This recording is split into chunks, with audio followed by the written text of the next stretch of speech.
Booger Man? I do not. Oh boy, that was fun. He would run around, he had a cape on and wore like underpants, and he would flick boogers and kill the enemy. That's great. I don't remember exactly. I think he would throw plungers at people. I don't remember exactly the farting thing, so the story really backfired on me. And that went nowhere. The farts were cutscenes or something. Boy, this is when I wish you had Mr. Nickel on. He would remember me. Ah, yeah. Yeah, next time. Yeah, I'm kind of... I don't remember that at all, but there was a PlayStation game, a South Park one. I think it was a dodgeball game where you shot plungers at people or threw dodgeballs, and there's a variety of things. But now that you mention video games, again, South Park, one of my favorite shows since My Friends. Their video games are always, all just fart jokes. I think in the last one, the Fractured Butthole, one of the characters who was a mage of some sort, like his whole thing was throwing farts and grossing people out with farts. Okay. And then they would be sick for a little while and have their attributes knocked down a peg. I'll be making a note of this. Get that. What was that again? South Park. The Fractured Butthole. Butthole. How have I not seen this? You got PS4? No, I recently sold this. I'm an Xbox person now. Check me out on Twitch. Twatch6969. Shout out to my boys, Clickety Clack Pack. Are you just making stuff up? No, my Clickety Clack Pack. Nice. Yeah. Sweet. Got shout outs. Yep. So yeah, so we got some other notable firsts here to mention. You want to fire any of these off? I'd like to start with my favorite one right here. So that was right, 1971. God damn it, All in the Family. Mm-hmm. So we talked a little bit about that, but I was surprised. I was thinking right away when I think of this show, I think Honeymooners. Okay. Nothing slipped on there ever. I'm just. I think they were more just about domestic violence. Yeah, that's true too. I guess. Yes, sir. Sorry to derail that train.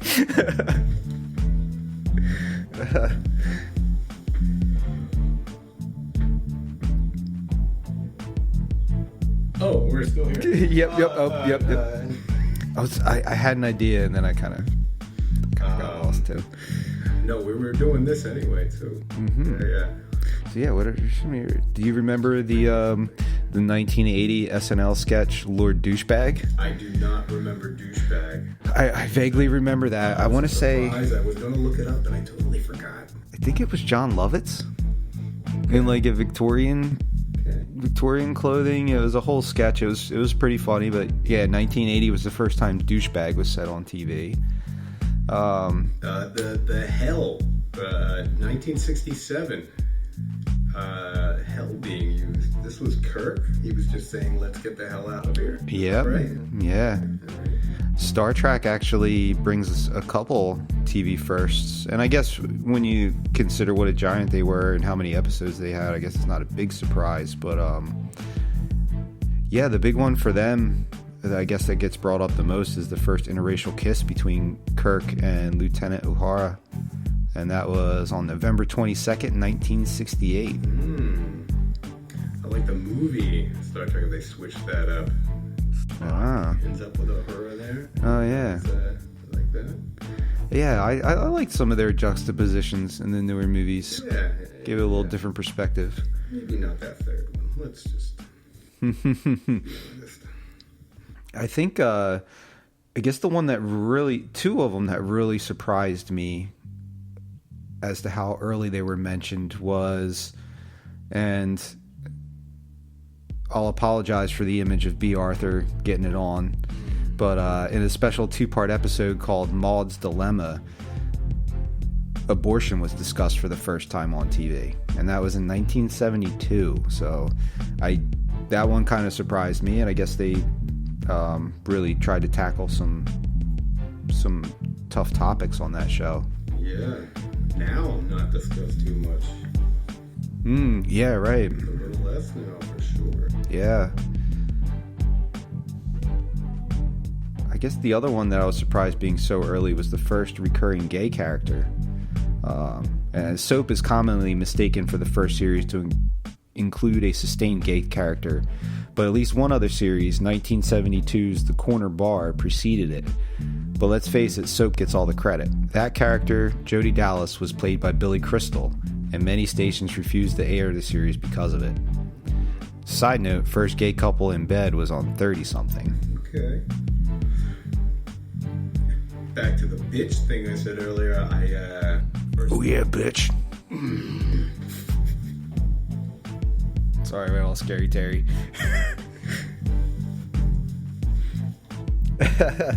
Okay. Let it out. Get the demons out.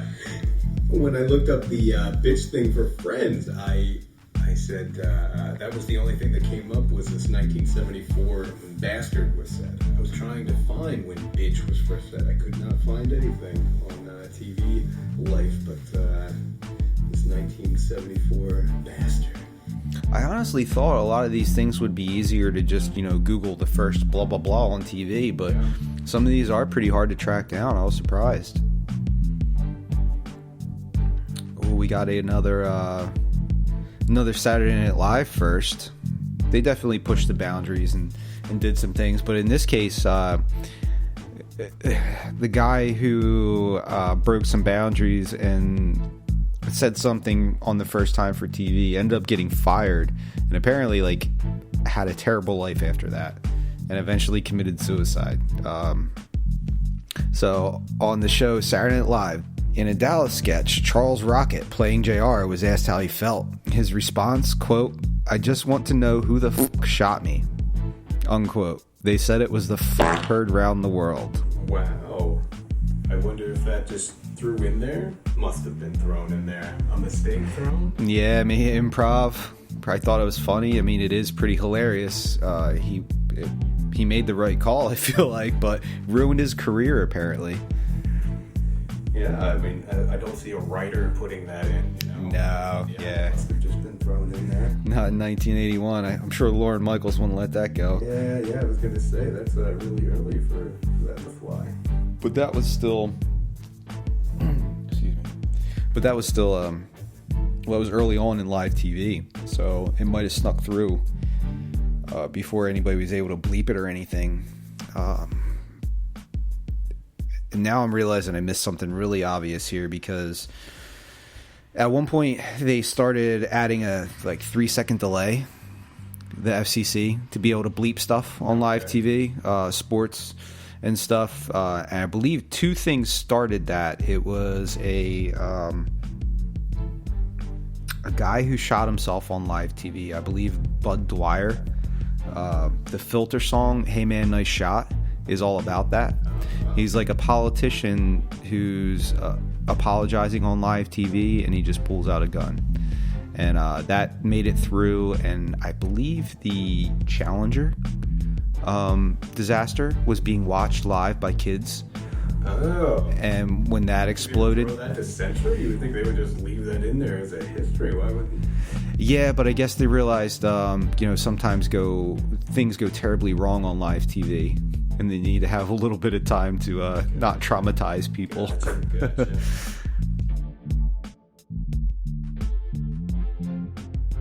One that kind of stands out as being really silly was the first toilet on TV. In 1957, it was Leave It to Beaver that managed to cut a groundbreaking deal with the FCC, showing the first toilet on October 4th, 1957. The episode had been shelved for a week because of the controversy, but the toilet scene was vital to the plot, something about Willie and Beav hiding a baby alligator, and a compromise was reached. Only the toilet tank was kept in the scene. Yeah, they didn't even want to show a toilet on TV in the 1950s. No. How? That's pretty odd. Yeah, just a bathroom scene. Yeah, I'm trying to think of old bathroom scenes. everybody poops. Yeah. And the first thing that comes to mind with toilet scenes is Dumb and Dumber and the explosive diarrhea scene. All I think about with toilet scenes is the first thing it goes to. I'm just shaving. Great scene. And then it has the obligatory violent diarrhea sounds. But I love, as it's kind of panning away, you just hear the little...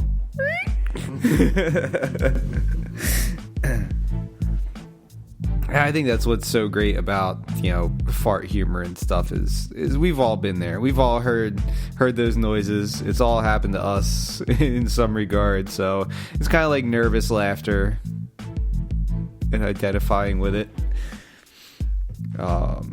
Some other notable firsts. We have first time the word was used in a non-feline capacity. And I believe it was kind of convoluted, but I think it was Johnny Carson. Maybe like Zsa Zsa Gabor. And Johnny Carson, he seemed to push the envelope a little bit, comedy-wise. Yeah. He was good for that. Ooh. Yeah. You'll look around, too. Yeah. You realize we're on live TV? Yeah. No. Oh, gosh. Oh, no. Why did we have you on today?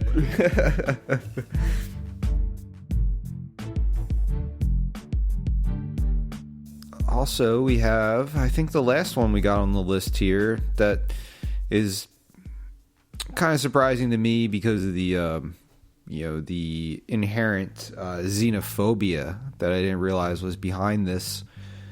So in 1991, we have the first lesbian kiss on TV. The LA Law kiss between Amanda Donahue and Michelle Green first aired on February 7th, 1991. It was historic not only because it was the first time lesbians kissed on TV, but because neither character died, killed anyone, or was ostracized afterwards. Prior to this, gay characters were portrayed as killers or sexual predators. Yeah, so that had some weight to it. I don't really think I picked up on.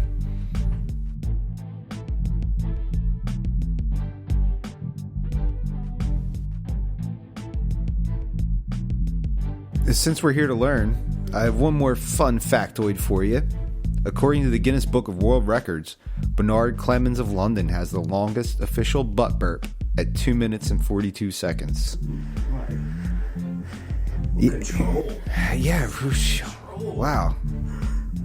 I don't think most of my cell phone conversations are that long.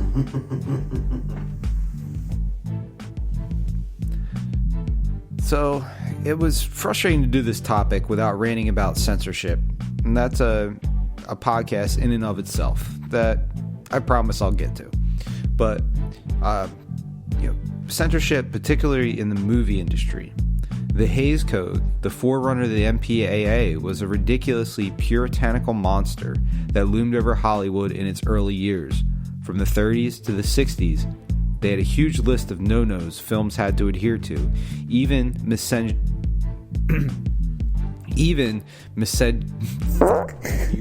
called it. I did. You called it. I hit it the first time. God. You did, and I gave you the thumbs up. I did. I was like, you got it.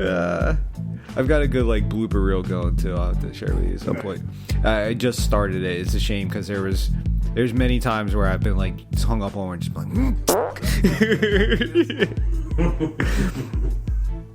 From the 30s to the 60s, they had a huge list of no-nos films had to adhere to, even miscegenation, which is the mixing of races, or at that time it meant specifically interracial dating.